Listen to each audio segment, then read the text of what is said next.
Welcome back, ladies and gentlemen. Welcome back to another Stig shift. Now, if you guys noticed, I didn't post anything last week. Why? Because I was extremely busy. And on top of that, I had to make a trip to Dallas because I had some training to do. So this week's episode is going to be a bit of a mashup of 2 weeks combined together. I always enjoy going to Dallas. I love the food. I love the people, but it was getting really hot. But that's not what you're here for. You're here for aircraft maintenance. So let's go when we're back in LAX and back to work. So this is one of our 321s, but as I was walking by, I noticed something strange. I'm sure most of you guys know what this light is. It's the parking brake light indication, but this isn't the right color. It's supposed to be yellow, but I don't know if it's some kind of a mod or whatever it is. That's the first time I've ever seen it this greenish turquoise color or whatever it is. That's funny. Okay, just in case you don't know what this is an electrical deactivation box. It's located on the nose landing gear and it has two primary functions. Function number one, it will deactivate nose wheel steering system from the BSCU control. BSCU standing for brake and steering control unit. The way this is done is you will take that engage position lever and put it to disengage and put a pin through it. This is what we call a nose steering bypass pin. It looks like this. You would simply put the pin in there. Right, buddy? Right. Okay, back to the video. Once the lever is put into disengage position and you put the pin through it, the nose landing gear steering actuators no longer get any kind of pressure. Now you ask yourself, why would you need that? When an aircraft is under tow, it's attached to the nose gear, either by a tow bar or if it's a super tug that will lift the whole nose gear up. You don't want anybody inadvertently hitting the tiller or touching the tiller and activating the nose gear steering. That will cause damage. During pushback and tow operations, that bypass pin has to be in there. The secondary portion or functionality of this box is the parking brake light. It gives us as ground personnel a visual indication if the aircraft's parking brakes are set or released. There's also a little button down below. It says light test. We just press it to make sure the light is working. Here's what it looks like when the aircraft stops and it engages its parking brakes. There you go. Did you catch it? The little yellow light coming on? Now, going back to this and why I was laughing about it. Now, every single Airbus that I've ever worked on, the light is always yellow. And for some reason, this was my first time seeing it, this one was green. I'm not sure why it's like this. Maybe it's some kind of an update or a mod. It could have been a higher assembly part number, or maybe it came from a different vendor. But in any case, I found it very unusual. That is funny. Let's go take a look at a regular 321. You'll see the difference. That's the first time I've ever seen that like that. That's hilarious. Let's go look at that one. Look at this. And that's new too. What the heck is going on? I'm gone for a couple of days and all of a sudden all sorts of changes? Anyway, that's what it usually looks like. It's yellow. Yeah. That is just weird. That is weird. Yeah. And this whole line, that's also weird. What is going on? Am I losing my mind? Watch. Those lines on the equipment bay doors are not on this one. Man, oh man. Look, I told you. Look, they're not there. I know I'm not going crazy.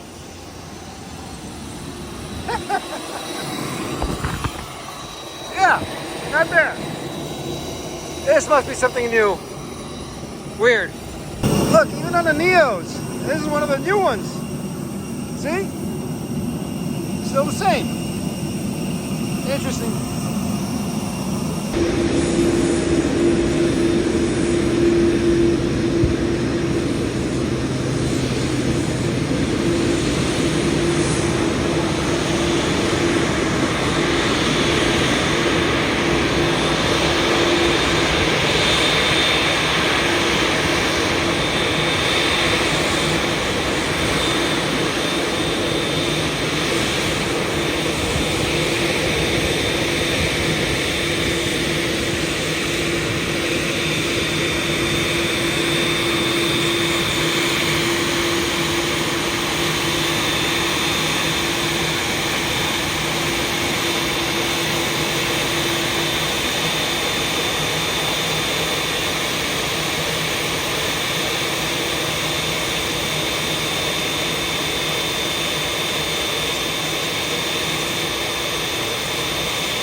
Here we are, back in the Plastic Princess. This one's actually staying here for a little bit, so all I have to do is just oil it, and it's gonna come back around later on tonight and fly out. But yeah, oil's done. Input it into the logbook. It's funny, somebody always looks up and goes, why do they put cup holders up top? No, it's just, it's a gasper for air, and that's a light. But yeah, everything else looking good. On to the next one. The rest of the shift was uneventful and went very smoothly. The 777 you see coming in here, this was scheduled to go out to Heathrow, so as always, ETOPS check. And we're back in the side of a 777. Let's go. This one is an ETOPS. It is going to go to Heathrow, so the usual. Just going to run through all the parameters, the fun stuff. You guys seen this before. Engine generators, wheel pressures, tire pressures, I mean. But yeah, and then we're going to go walk through the cabin. But overall, clean bird, no inbound items. Came from Dallas, and like I said, going to Heathrow. Yeah, and always don't forget the fidget spinner. Make sure that's working. Let's see.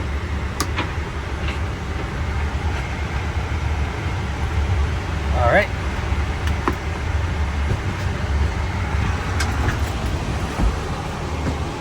Good morning, everybody. Good morning. Cloudy. It's been cloudy. But hey, look at that. They finally started to use the brand new gates. I don't think they're parking wide bodies here yet because this is going to be an international. But I think the international portion of it for customs is not ready yet. So I think they're just parking narrow bodies for now. Cool.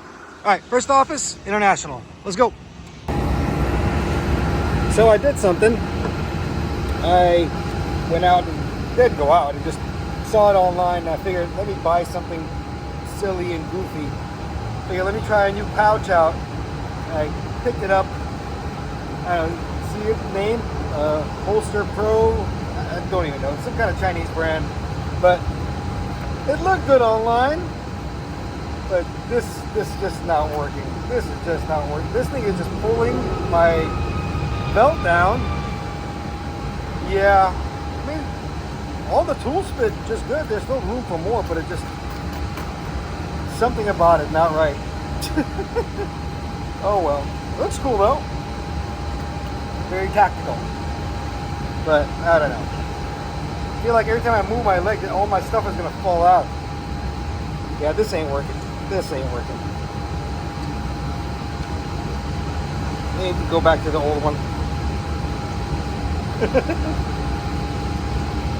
I tend to do this impulse buys, and it looked good online. Like I said, it looks good on paper, but in reality, not so good. Went back using my old one. Probably give this to one of the boys at the shop, whoever needs it or something like that. But yeah, I don't know. It is what it is. And if you are curious what I carry within my side pouch, go check out the tool video. I actually got 2 of them. Go watch the second one or the first one. Doesn't really matter. I still carry the same stuff, but you'll see the pouch that I use, and you'll see all the tools that I have in there. Anyway, let's keep going. Get the coffee. We got more airplanes waiting for us. Let's begin. Time to wake up. Time for you to go to work. Come alive.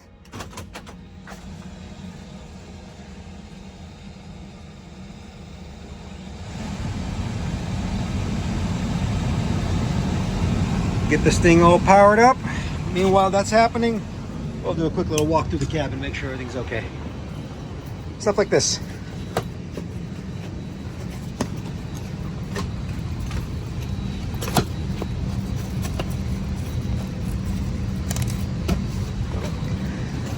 Yeah, of course, every single one of them has to be like that, right? All right, let's get this done. Look at this.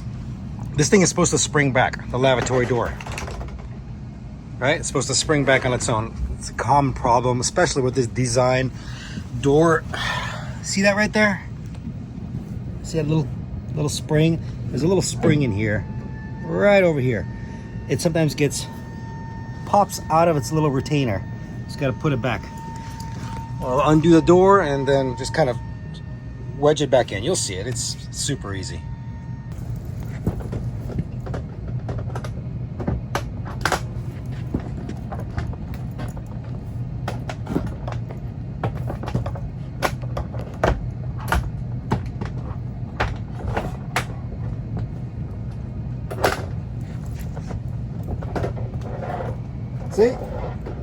That's all it is. Now it's catching.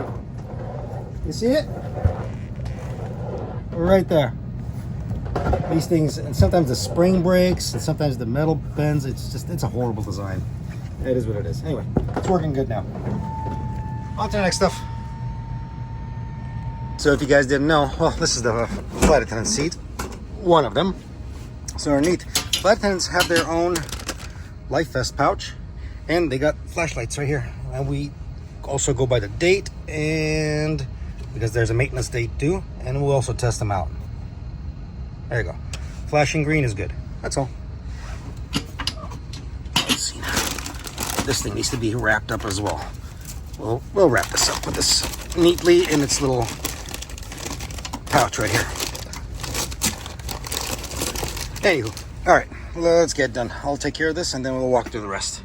The repetitive nature of my job can sometimes seem monotonous, but for me it's very enjoyable because of the little details I sometimes notice. For example, this door locking indicator. The unique nature of aviation and safety standards and designs are very, very interesting to me. This is why sometimes I just get happy by noticing tiny little details like this. Tiny little indicator I think is pretty self-explanatory. It's basically telling you if the handle or the door is open or closed. Even if it's slightly not fully closed, the handle, if it's not all the way down, it will read unlocked. The slide bottle's inside over here. That's the PSI for it, so we're good. We're in the green. But yeah, that's where the slide raft lives. Slide and a raft. All doors have it. But yeah, that's cool. Must be some kind of a... And they're always updating these airplanes. Cool. Change the lights. I just set it to boarding. So yeah. They got other options too, but I'll just keep it on boarding right now. System info, SIDS, system okay, ice protection, good. I'm happy with that. Go through the parameters, this thing's all powered up. So overall, it's a good bird. No problems, no issues. Then we stand by, wait for this thing to leave. I think it's going to Philly, I'm not sure though. I gotta check the schedule again. Cool. So here's something interesting. So I think I've shown you guys the rain repellent, and I've showed you guys, you know, I've changed it before. So before we had it all activated, and all of a sudden, I don't know why they decided this, they deactivated it again. So I don't know, I don't make these decisions, but yeah, apparently we don't need rain repellent anymore. But yeah, something about shortages of the supply, or I don't know what it is. Don't ask me. But yeah, that's where the rain repellent used to live. It's be a canister here. But now they don't, like, deactivate it. They don't want it anymore. Oh well. It is what it is. Overall, airplane is good. Now we go standby to standby. Hurry up and wait. And we're back to a 737. Let's see now. Let's wake this girl up. Let's see. Come alive. Time to go to work. Make sure everything's tip top. Good to go. And yes, of course. Too close for missiles. Switching to guns. All right. So this is the R1 door, aircraft right side. I haven't asked you guys a question in a while. So this is a 737-800 or NG series. So right outside of the R1 door, there is this little hole right there. There's actually another one by the last door, or the R4. Let's go back there and show you. Okay, before anybody else jumps on me and say, Stig, that's incorrect. You can't call an R1 and R4 door on a 737. Guys, I just came off an Airbus. Sorry, my brain was still there. The correct terminology is forward right, aft right, or you can call them R1 and R2. But anyway, let's get back to these little openings on the side of the fuselage on the right. Now, this was a question I put up on my Instagram, and most people guessed and said this has got to do with something with pressurization. Well, it's got nothing to do with pressurization. It's all about ventilation. To be more specific, it's got to do with galley ventilation. Let's remind ourselves that the 737 is 1960s technology. Modern day aircraft such as Airbus or even other Boeings utilize a extract fan to get the air out of there. Now, when it comes down to the 737 and keeping ventilation through the galley, it uses differential pressure. We'll go from cabin, because the cabin is pressurized, into the ambient, which is the outside.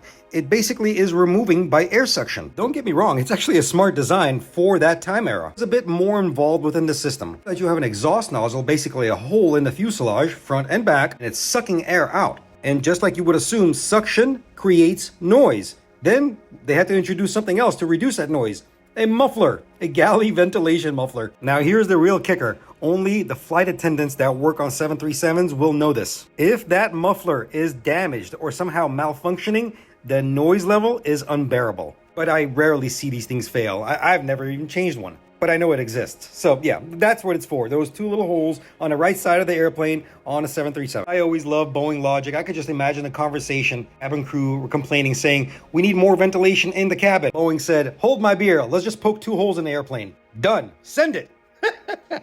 And we'll just finish up our walk around downstairs, make sure everything's okay. Of course, why not? Let's send it off with a little bit of love. There you go.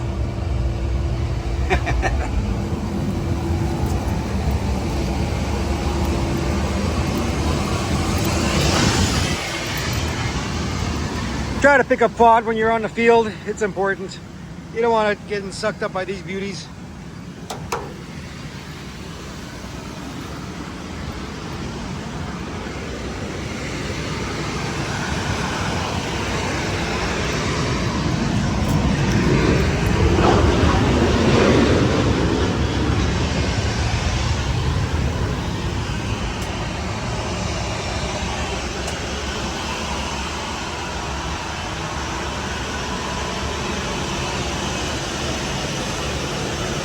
Looking good, looking good.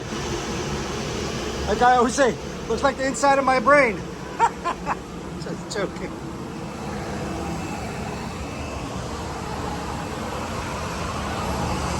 Hydraulics looking good, but we already checked upstairs, so not a big deal.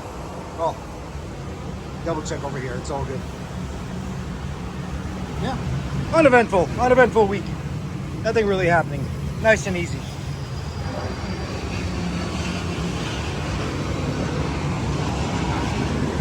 Oh, yes, indeed. I broke the cardinal rule and I jinxed myself. Oh, it's a nice, easy week, Stig. Oh, it's uneventful, Stig. Guess what's coming up next? Another tire change. I know, everybody's favorite. But yeah, don't ever say those words out loud within the aviation field. Trouble will find you. Anyway, enjoy a couple of takeoffs and taxi bys, and then we're going to go change a tire. Let's go!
It's that fun time again.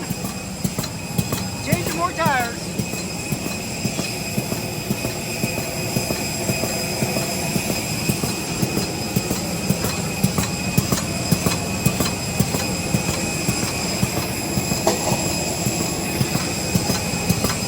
At this point, you guys see me change enough tires that you are experts on this as well. All safety devices are installed, all safety precautions are taken.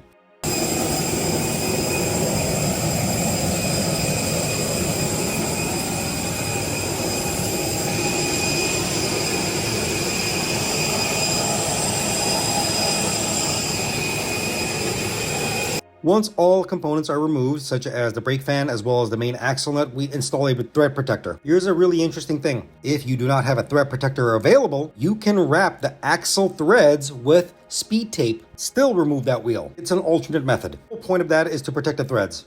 On a quick little side note, one amazing thing occurs when you're working within this line of work is the camaraderie that comes out of it. I've been working with some of my colleagues for past 20 years. They're my friends. They're my family. Not everybody's going to be honky-dory and peachy. Nothing is perfect. Trust me when I tell you, you're going to develop some incredible bonds with people. You genuinely start trusting them with your life. It's actually an amazing feeling, and I'm so proud to stand alongside my colleagues and work alongside with them. Anyway, I'm not going to get all sentimental here. Let's take a look at this brake assembly right here. Carbon ceramic, 14 pucks, 14 pistons that are pushing that brake.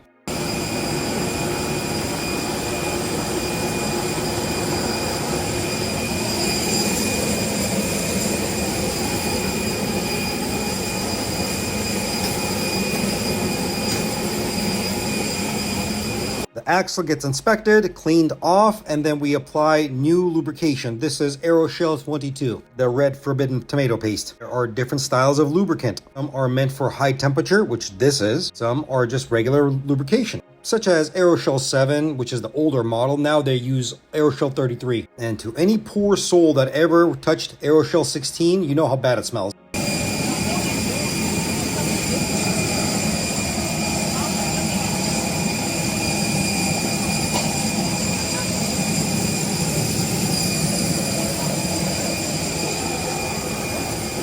Here is the old wheel assembly that we removed, and this is going to get sent out to our stores. Stores will send this out to the vendor for refurbishment or a recap, and they're just going to assemble this whole thing and make sure it comes back to us brand new or refurbished. Probably showed this before in the past, but I just wanted to show it again because it's quite interesting amount of data that's on the wheel itself and the tire itself.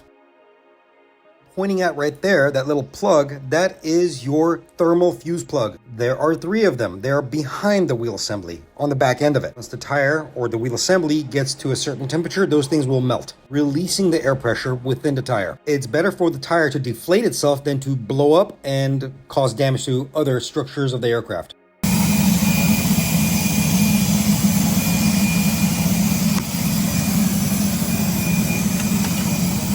Okay, another question I had earlier on, they said they would like to see what the wheel bearings actually look like and if they're sealed bearings. Well, they are semi-sealed with that cap that you saw there, and here are the wheel bearings. There's 2 of them, one forward, one aft, or in and out. They're your basic average roller bearings. Now, since this is an old wheel, it's going to go back to the vendor. I just wanted to give you an example. I took it out. I'm going to put it back in. It's just held on by a C-clip, as you saw. Be mindful when you're installing and removing wheels. These are very susceptible of popping out if you're not correctly aligned with the thread protector or the axle. But it's not a problem. You can simply just pull the wheel out, put the bearing back in, and install it correctly.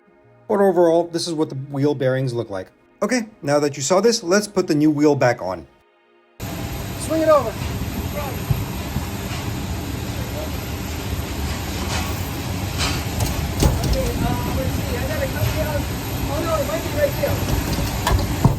Like a glove, fit right in there, everything's good. Now everything goes back in a reverse process.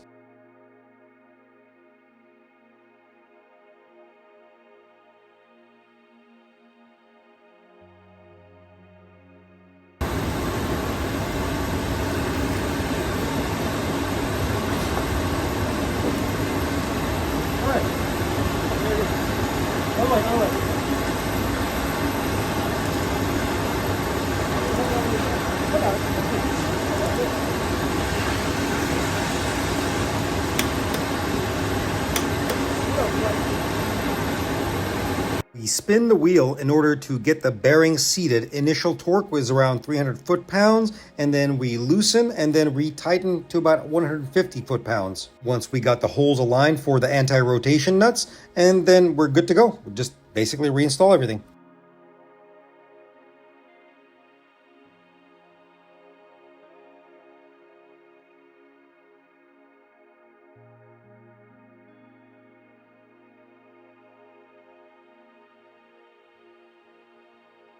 The majority of the grunt work was done by my colleague, so I was just there to assist. So this is me cleaning up. Also, we are paying attention to tool accountability, making sure nothing is missing. These are the kits that we are equipped with. This is provided by company. This is a toolkit for Airbus 321 tire change, not only for the main gear as well as for the nose gear. Every single time we use these kits, our stores department will go through it and recertify it and put a tag on it, making sure no tools are missing. We ourselves as technicians also double check, making sure all the tools are there.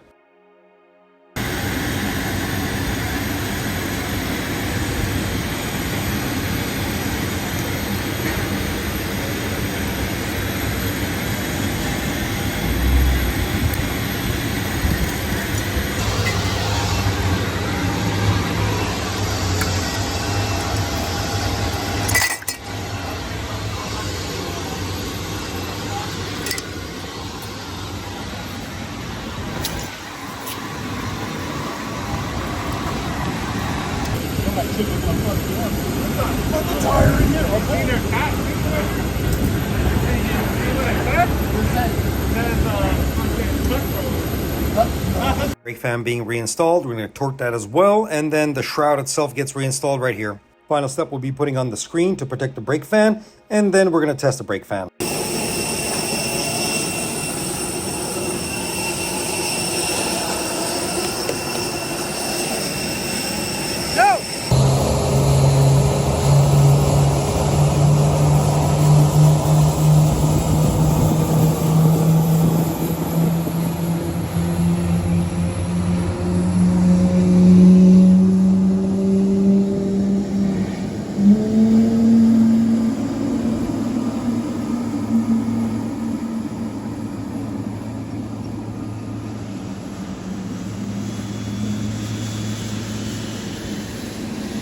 Look at what we got here. Finally, a 787-9, and this is the brand newest one in the fleet. 8 Mike Echo. This thing has got less than 14 flight cycles on it. This thing is so clean you can eat off the landing gear. Look at this, look at this. This is as new as it gets. Woo-hoo! Gorgeous. Yep, that is new. Look at this. The tail end is going to be nice and purple. The titanium is still fresh.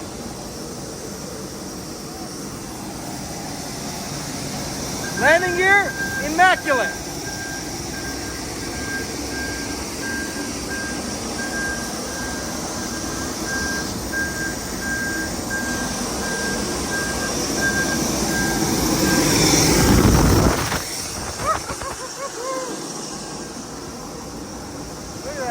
Eat off those rims.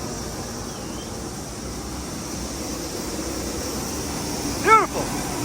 Well, this is going to be main cabin extra, I believe. That's what they're calling it. That looks lovely. I really like what they did with this. Don't worry, I'm going to start out at the peasant section because this is where only I can afford it. Probably standby, but don't worry, we're going to go take a look at business class and first class. Or I think it's all business class now. I don't even know what they call it anymore, but I really, really like it. Very lovely what they did with it. Even the embroidery, it's very nice. The seats don't look that bad to work on either. Not bad. Not bad at all. Aft galley looks normal. And this is a 900, or excuse me, not 9-9, not a 900. Okay, now we're moving on to premium economy. Not too shabby. Nice. I'm assuming the tray tables are in here.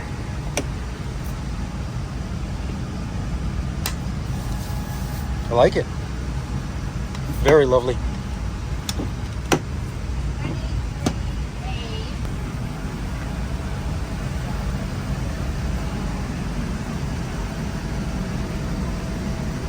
All of them got screens. And here is flagship business. Cubicle style. Lovely. The door even slides open and close. I don't know yet how to do it because I think no, I don't.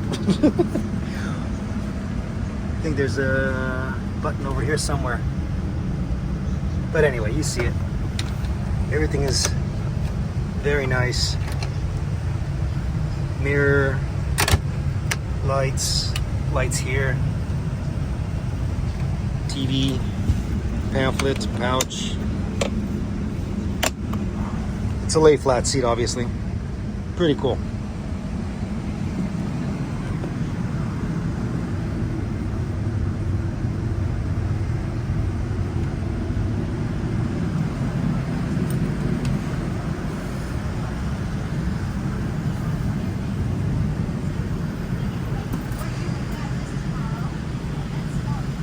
Okay, so this is what I found out about the doors, the sliding doors, the privacy doors. They're not FAA approved yet. They are disabled or made not functioning right now. Once the FAA approves that little function, they will activate those doors. Right now, they're locked out. So that's why the doors will not open or close. They just stay open. The reasoning behind this is because of emergency evacuation procedures.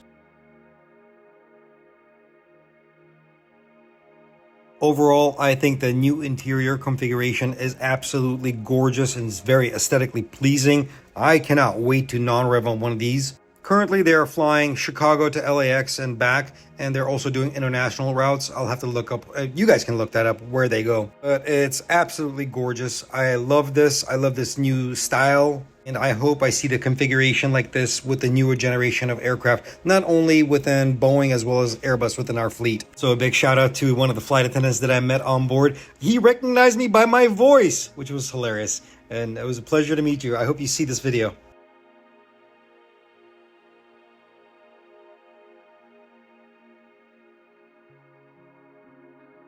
Okay, time to say goodbye to the Plastic Princess. We have a 777 coming up. We got to work on that. Let's go. Next office. Back to another 777. Schedule's so weird lately. This thing is coming from JFK. The 777-200 from JFK. I'm going to go out to Heathrow. We usually don't fly 777 wide bodies from JFK to LAX. Very unusual.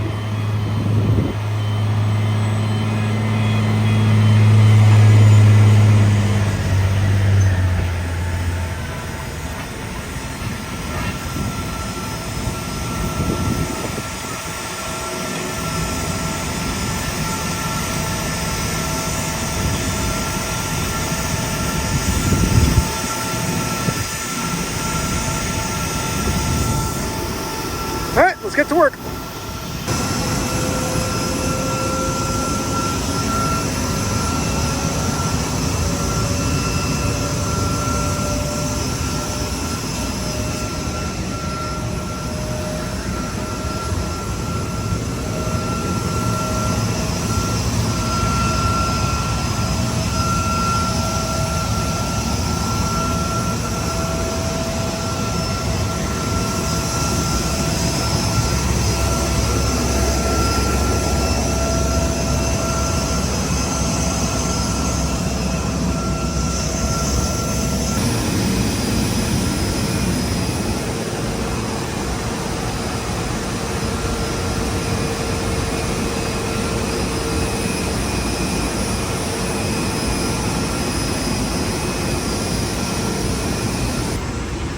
So, I just figured out, well, somebody told me, and then I looked at the flight number.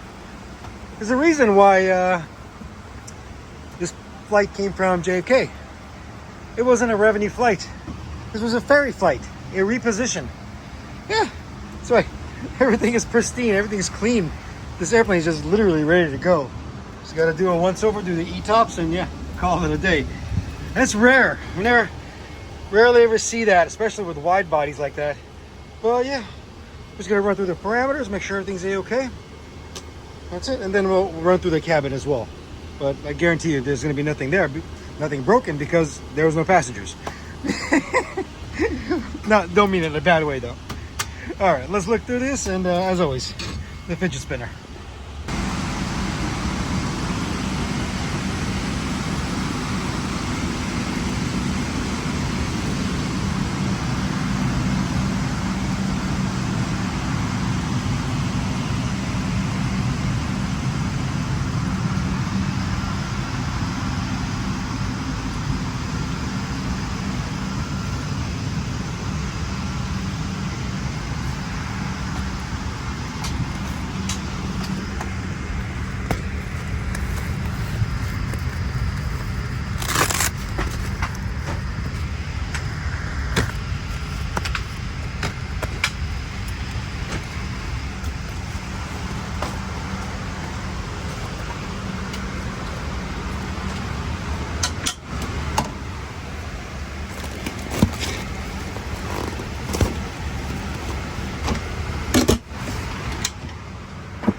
We finished up the interior. Everything was good to go. This airplane was certified ETOPS and off to London Heathrow. But as I was walking out, I noticed something by the L2 door, and this was really unique. Check this out. This aircraft was designated at one point as Shepherd 1. It flew the Pope himself. This, in my opinion, is a blessed airplane. All right, let's go on to the next day. More adventure. Good morning. On today's episode, we got to go deactivate a thrust reverser because it's misbehaving. This is to open up the fan cowling. So let's go. Okay, time for a little bit of context here. The number one thrust reverser was creating very erroneous amounts of faults, and it also had an extensive history on this. Now, they have thrown parts at it at this point and stage that we cannot keep on throwing parts at it, so we need to deactivate it. I don't want you to worry at all because the aircraft, believe it or not, does not even need a thrust reverser to stop. The aircraft braking system is powerful enough to stop the aircraft. The thrust reversers are simply there to assist and help the aircraft slow down. Within this parameter, within this stage of the aircraft, we are allowed to basically dispatch the airplane or let the airplane go with one thrust reverser not functioning. This is completely normal. We do this all the time. You as a passenger won't even notice it. But overall, I want to just show you the procedure on how we deactivate the thrust reverser. So here we go. And by the way, the next time the aircraft is going into a overnight stay, they will rectify this problem because we are updating the systems and the situation, and we will troubleshoot this down to what is actually happening. Why is it causing this?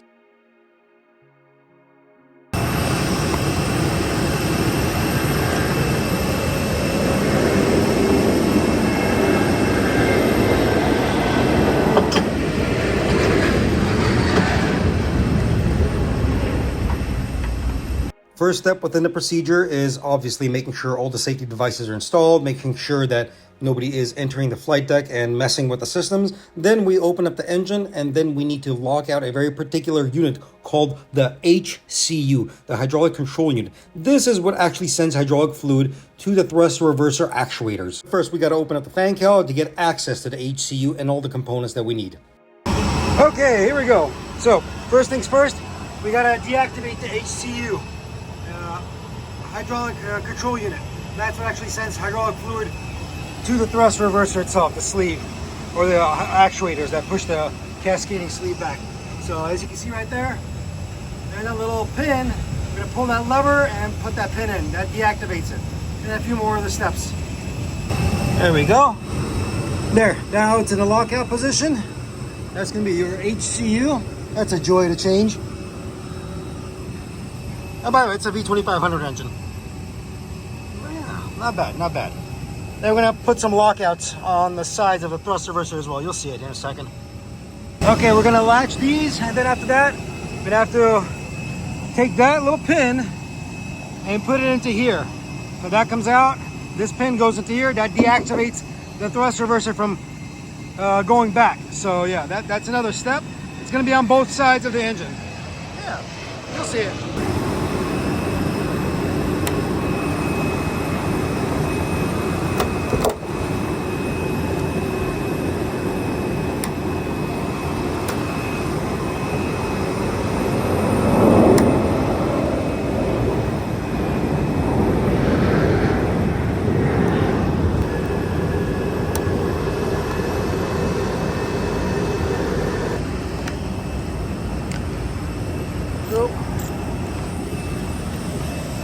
Let me explain the process or the thought process behind locking this out. The number one procedure, which you saw me, is locking out any hydraulic source going to the actuators, which was from the HCU.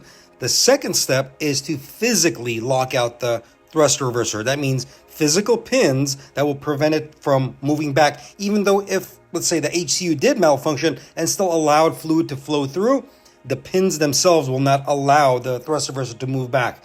The third step is going to be the most interesting one because now you're electronically locking it out. We're going to inhibit the thrust reverser. You'll see it.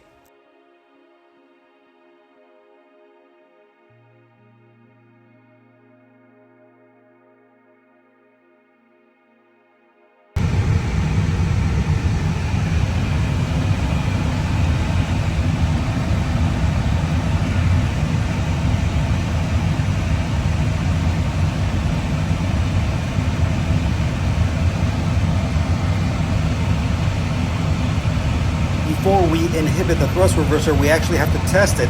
And in order to test it, making sure that it does not deploy even with the system activated. Well, uninhibited, I should say.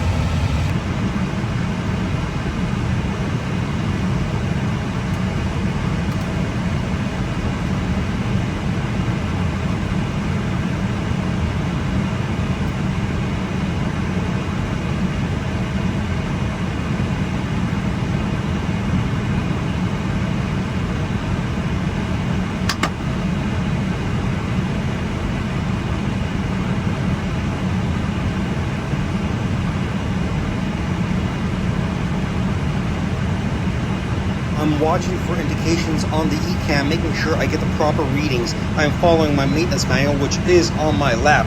All of our maintenance manuals are digital, so everything I see right there is right in front of me. We have to do this twice, once for channel A and once for channel B. Remember, each one of the FADECs, the left engine and the right engine, has 2 channels on its own, so we gotta do it twice.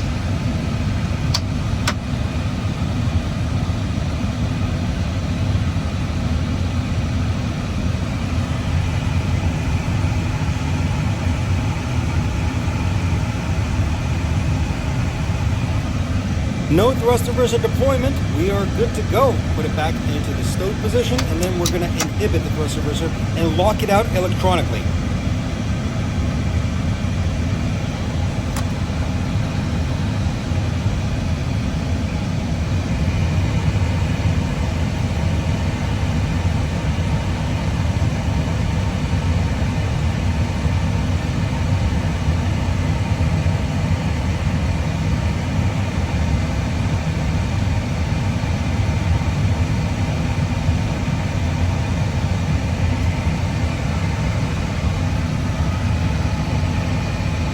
It's also going to tell me to look for very particular faults, making sure these faults are not happening.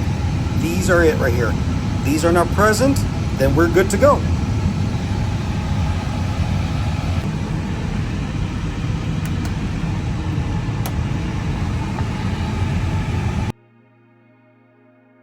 Aircraft nowadays are very sophisticated. As I've told you before, they are flying computers. Not only do they have redundancy features for its safety parameters, but it also has redundancy features for, let's say, locking something out, making sure even if you're deactivating a system, you're doing it a proper way in multiple ways. And here's that portion I was talking about where we inhibit the thrust reverser.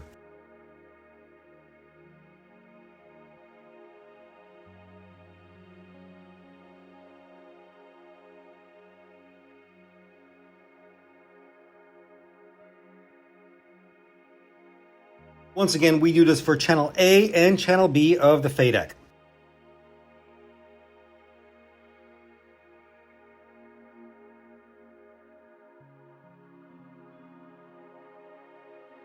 And there you go. The thrust reverser is now fully locked out in 3 different ways: hydraulically, physically, electronically. But my adventure did not end there. Remember I told you I broke the cardinal rule of saying everything's all honky-dory and peachy? I had to go open up another engine.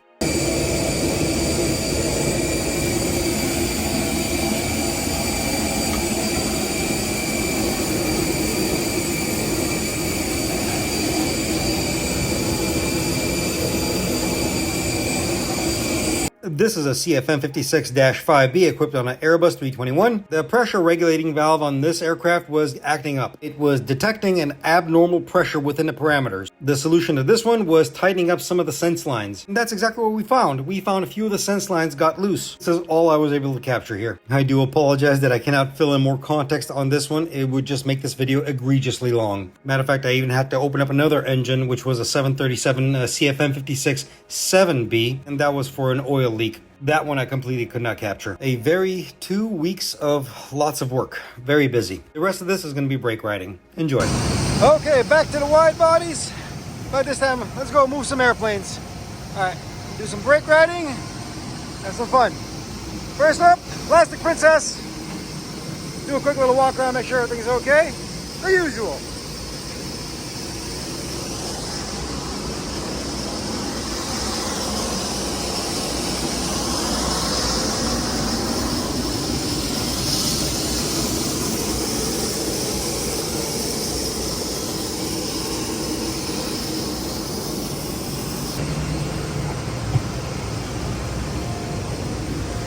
Cabin's already clear.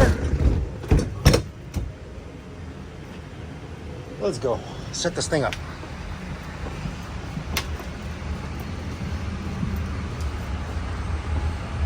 Car 120.95 is at 806.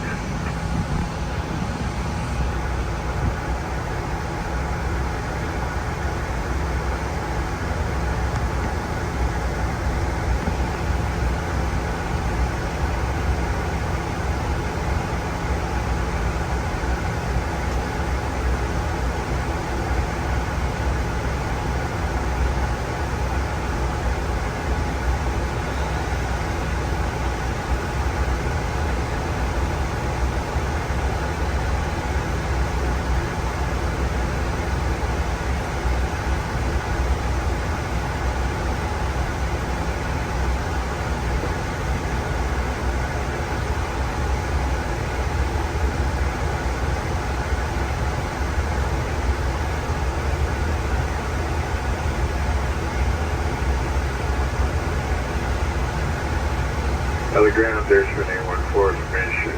Call 34 taxi, where is it landing? Was it Atlantic? There's Renee 14.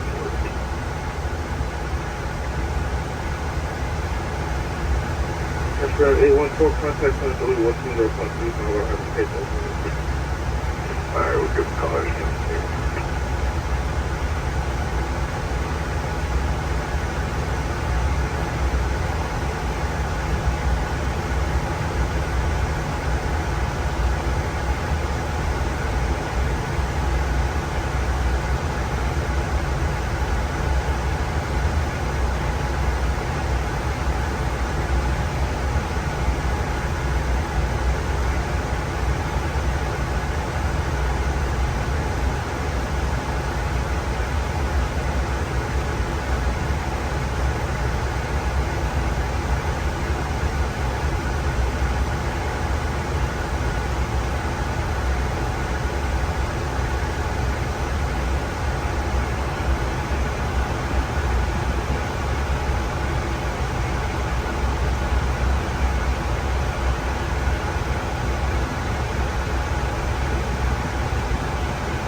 Names of the ground, get up in and cut the 2088.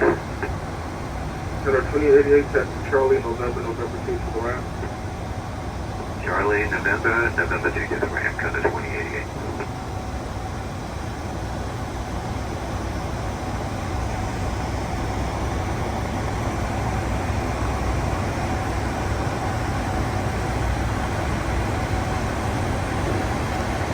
Horizon 2045, they're going to be waiting to American Eagle.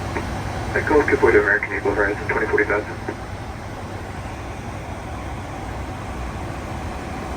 Ground E5621, is your request taken? 61, runway 25 left, taxi Alpha, show Foxtrot. I want you to confirm that, full show Foxtrot, E5621.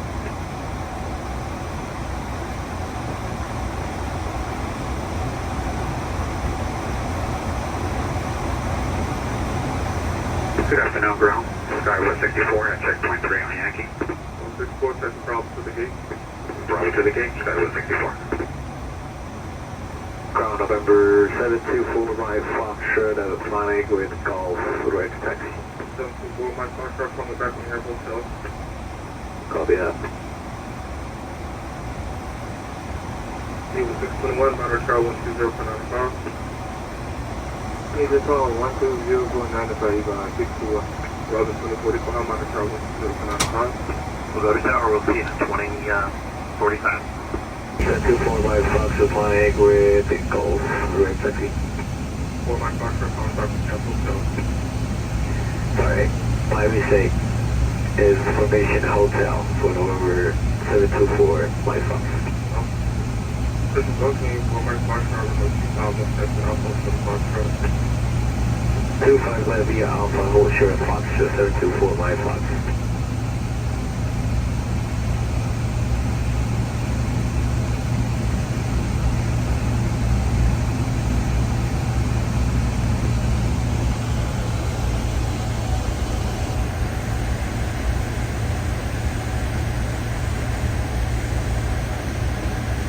LA Ground South, good day, Lufthansa 452 Super checkpoint 3. On the 452 Super Charlie Lima to the right. Thank you, Lufthansa 452 Super Charlie Lima to the west.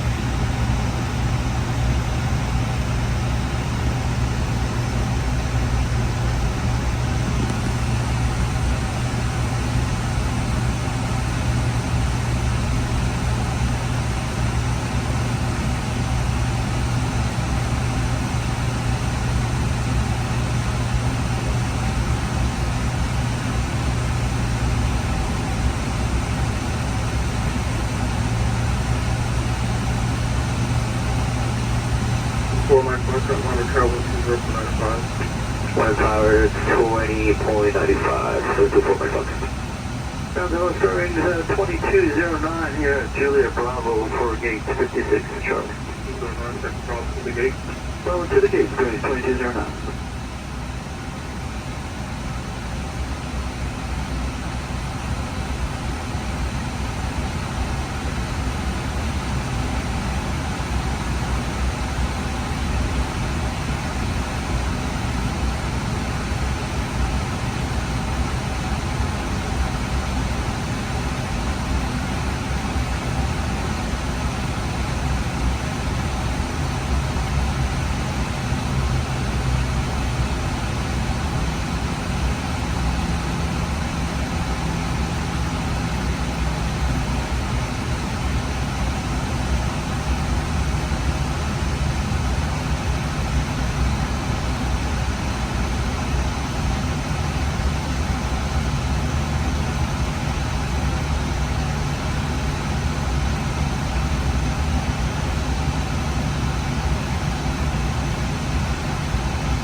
Ground is anyone for information hotel time take ready for it.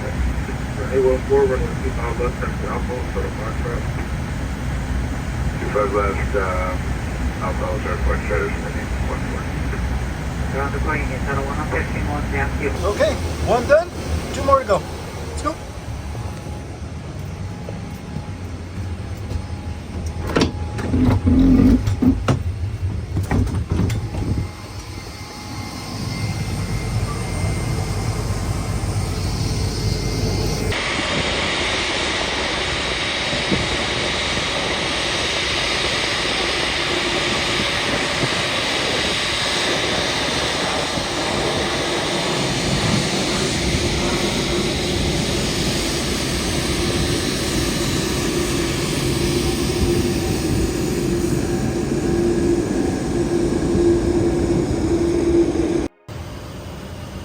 Next office, back to 737,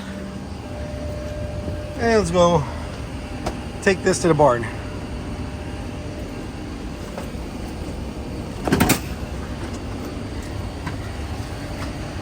Call the 787 plastic princess, we'll call this thing the analog princess.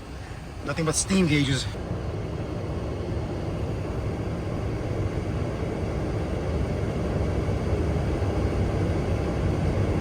Ground American 3016, taxi Kilo. That's 3016, runway 25 right, taxi via Bravo. Runway 25 right via Bravo, American 3016. Triple 124, your way to American, then push tail west, runway 25 right. Tail west after American, running right back to 124. American 1504, is your company aware that you're coming back to the gate? Yeah, they're aware of it. Then why don't they push in front of you?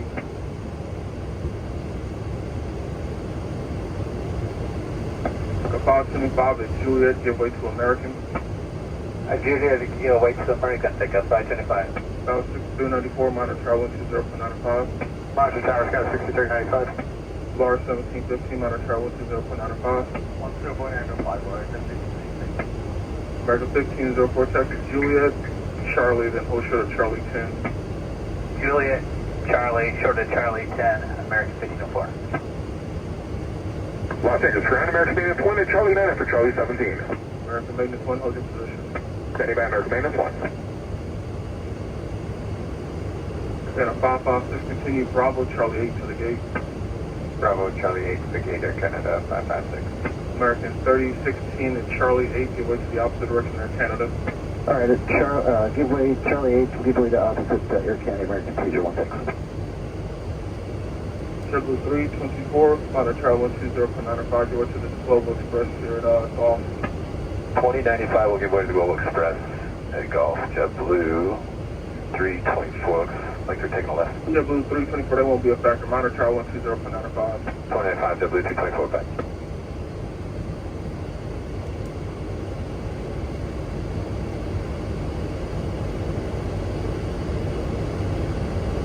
Air Canada 556, are you moving?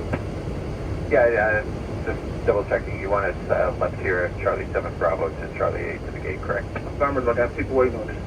Okay, we're going there, Canada 5000. Ground Alaska 219, taxi with India. Air Canada 556, just stay on Charlie now, Charlie departure. Okay, Roger, we're staying on Charlie Park here, Canada 5000. Alaska 219, runway 25, right taxi via Bravo, turn Bravo behind American. Right via Bravo, behind American, Alaska 219. American 3016, just continue on Bravo, they're not a factor now. Okay, we'll continue on Bravo, American 3016. Taka 525, then Charlie 8, follow Alaska. Charlie 8 follow Alaska, thank you, 525. Seabird 8, Delta Sierra, runway 25, right taxi via Bravo behind Avianca. Bravo, behind Avianca, 355, take off again.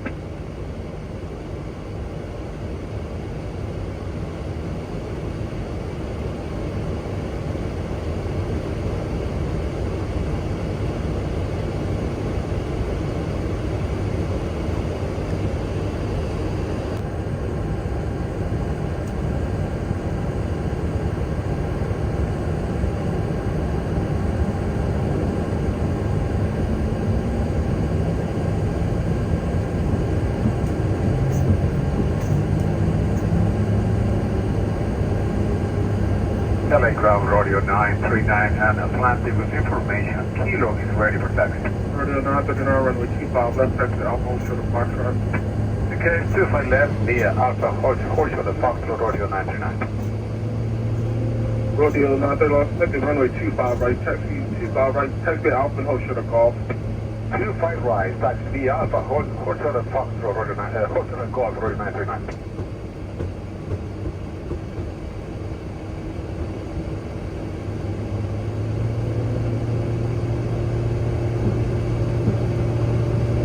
Seabird 8, Delta Sierra, monitor travel 120.95.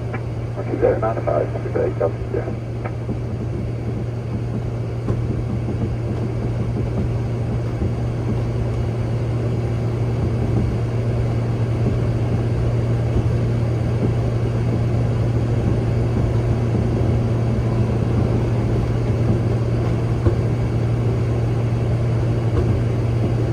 Radio 939, hold your position there on the ramp.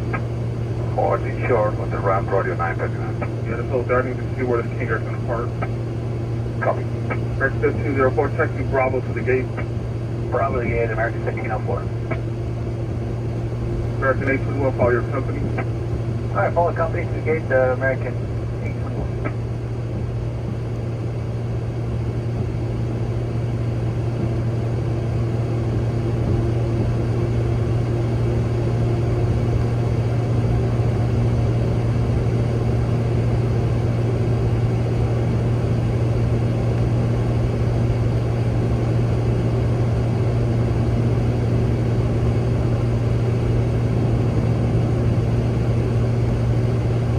Radio 939, continue on Alpha, hold short of Golf. Continue Alpha, hold short of Golf, Radio 939. American Maintenance 1, you can stay on Bravo to parking. Stay on Bravo to parking for American Maintenance 1.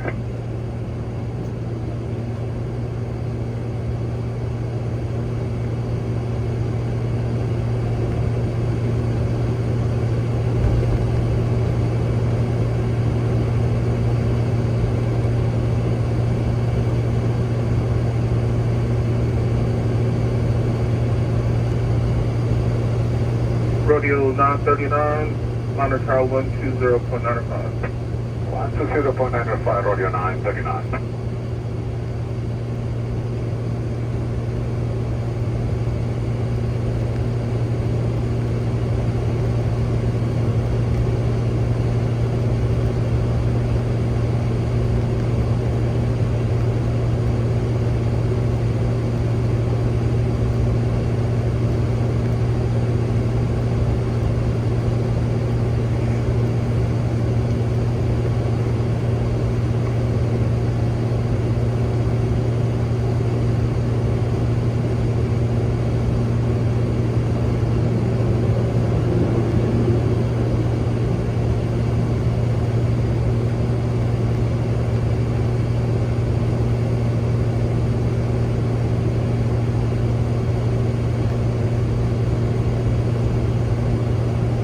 Ground, Skyward 3407, Charlie 7, we're for taxi with Kilo.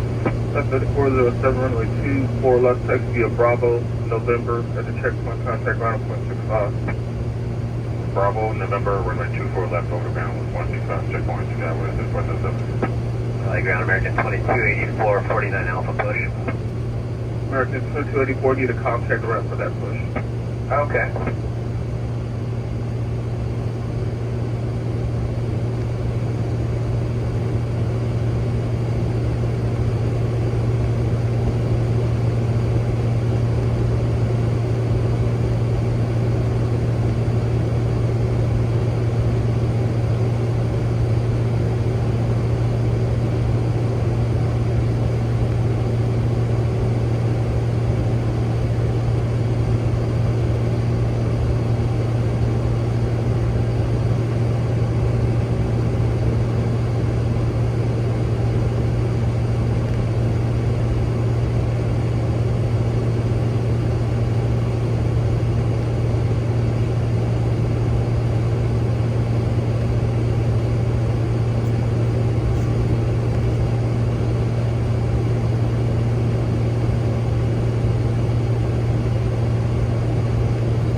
South 3407, give way to Viva at Lima.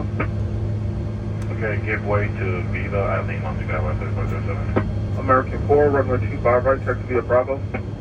Taxi Bravo for runway 4, American. Or for runway 25 right, American 4. JetBlue 124, runway 25 right, gonna follow the American approach from the right. Alrighty, runway 25 right behind American off the right, JetBlue 124.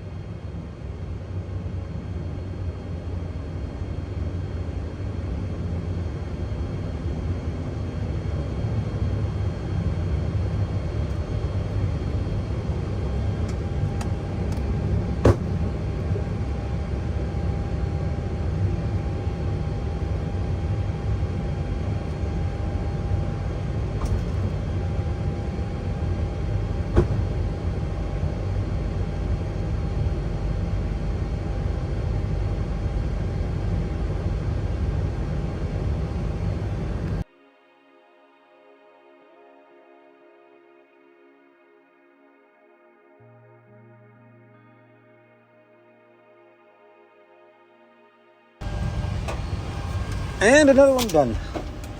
Easy. Okay, let's see now. Off, off, off. That should be it.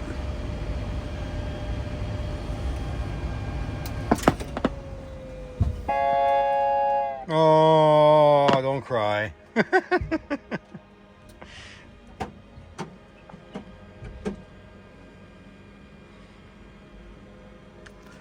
We'll let this thing spool down, turn off the batteries, and on to the next one. Let's go. And out of Boeing into an Airbus. Let's go. Time for another ride. I hope you guys are not getting bored of this. 5. 1221, new departure frequencies 124.3. 12.3, nice 1221. 1221, monitor tower 120.905. Have it Italian, nice 1221.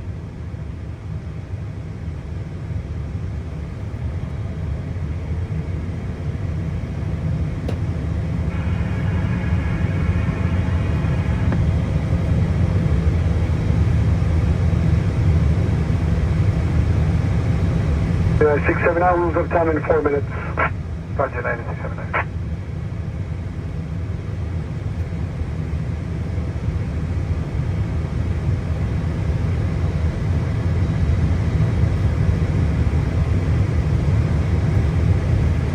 Ground American 2621, spot 1 with Oscar. American 2061, Elegant, push back tail east on Charlie, expect 25 right.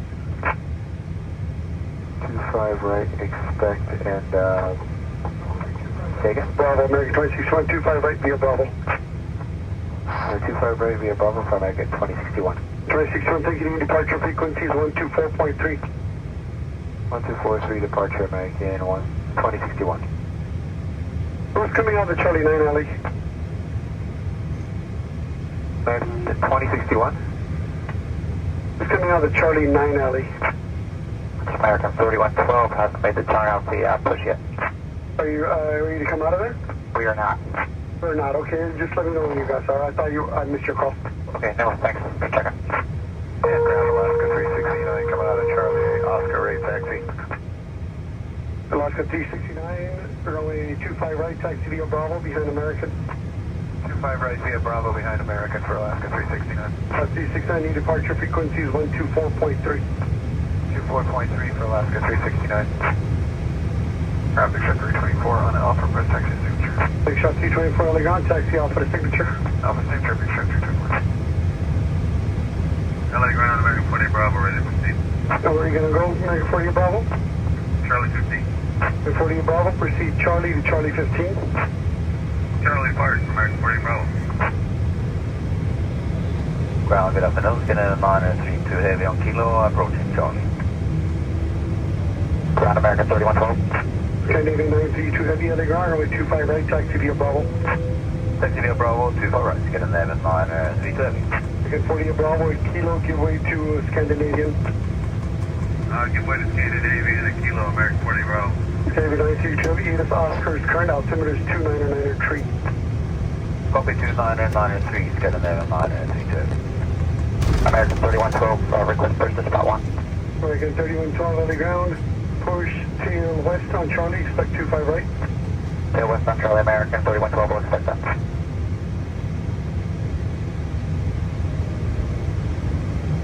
Ground American 2061. American 2061 right. Yeah, we're still waiting on numbers.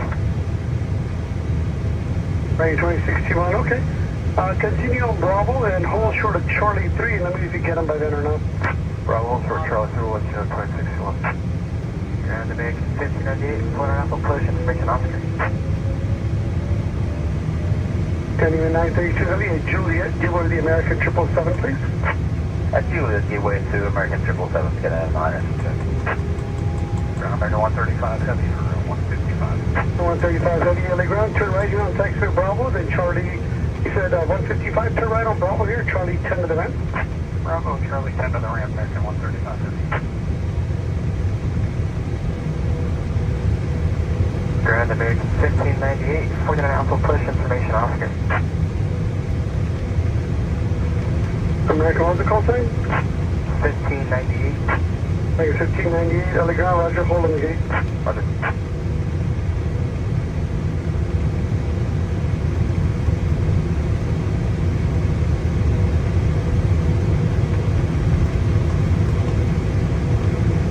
American 2061, any luck on the numbers? No, we'll need somewhere to go. Okay, turn left on Charlie 4, turn left on Charlie and hold short of Charlie 6. Okay, left Charlie 4, left Charlie, hold short Charlie 6, 2061.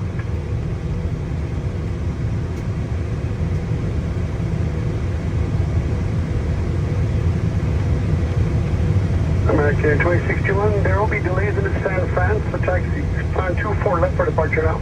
Taxi via Charlie and then hold short of Charlie 7, please.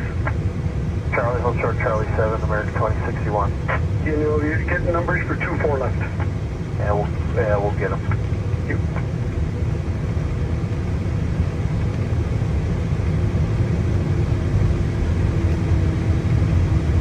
Alaska 369, monitor tower 120.95. Over to tower for Alaska 369, good job, good night.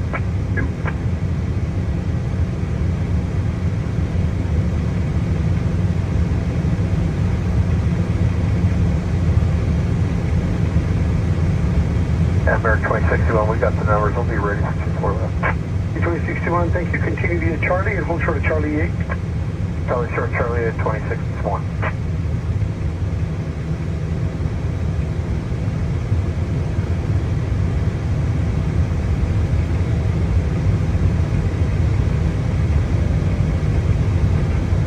American 1598. Push back tail east on Charlie. Quarterway 25 right. You'll be tail to tail with company Airbus. All right, push tail east on the Charlie, American 1598.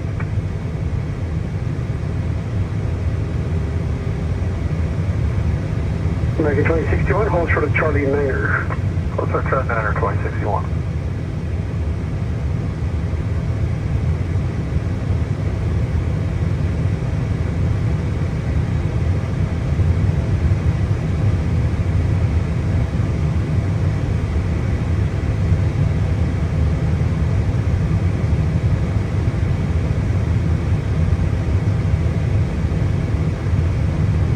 Ground 1983 is with you, just cross the 25, right?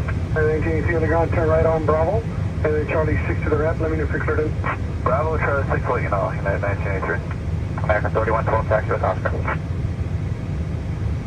American 3112, give way to United from your right on Bravo. Then Charlie 9 Bravo to 25 right, 8 is Oscar. Okay, wait. Another successful tow. Drugs off, beacon off, emergency lights off. There you go. And I already had the bleed air off, so it's cooling down. All we gotta do is shut it down. I think they got one more airplane for me to move. I think it's a 777. I'm not sure yet. We'll see. If it comes in too late, then night shift has to take care of it. But if it comes in early, I'll take care of it. I think that's going to be the whole fleet. We did a 737, did a 787, this is the Airbus, and a 777, all in one day. Nuts.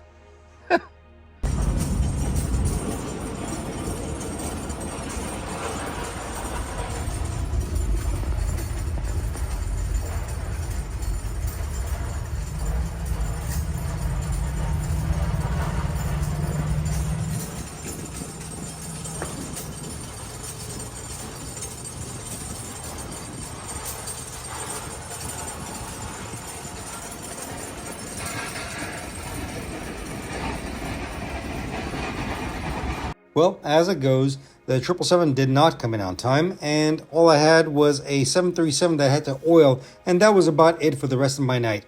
I didn't get to capture any of that. As you can see, it was quite an interesting 2 weeks of work, and lots of adventure, lots of things that we got to see and learn. I hope you guys enjoyed this.